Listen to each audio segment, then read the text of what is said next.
সমাজতান্ত্রিক মহিলা ফোরাম, সমাজতান্ত্রিক ছাত্র ফ্রন্ট সভাপতি এবং প্রেস ক্লাব সংলগ্ন সাংবাদিক ভাইয়েরা, যারা সংকটময় অবস্থা তৈরি হয়েছে সেটা এখন পর্যন্ত যে আমাদের সমাজী মানুষের মধ্যে শিশু, নারী, আপামর জনসাধারণের মধ্যে শিশু বলাৎকার, শিশু ধর্ষণ হচ্ছে, সেটা আসলে উপস্থিত আছেন বাংলাদেশের সমাজতান্ত্রিক দল বাসদ মৌলভীবাজার জেলা শাখার সংগ্রামী সাধারণ সম্পাদক শ্রমিক নেতা রাহাত আহমেদ আমাদের মধ্যে উপস্থিত আছেন। উপস্থিত আছেন কমিউনিস্ট পার্টির সম্পাদক মন্ডলীর সদস্য কংগ্রেস জহর। ভালো চলছে, এই যে একটা অবস্থা চলছে সেটার প্রতিবাদে একটা কলকারখানা, প্রায় 50টিও বেশি কলকারখানা বন্ধ হয়ে গেছে।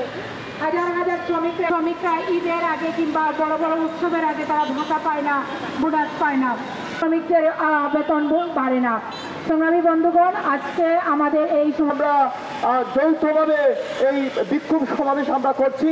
বন্ধুগণ, একটি কথা যোগ করতে চাই, আজকে বাংলাদেশে আজকে যে মাস চলছে সেই মাসটি হচ্ছে মার্চ মাস। নির্যাতন, নিপীড়নের মাত্রাটা এমন জায়গায় গিয়ে পৌঁছেছে এবং তার সরকার দেশ ছেড়ে পালিয়ে যেতে বাধ্য হয়েছিল। আমরা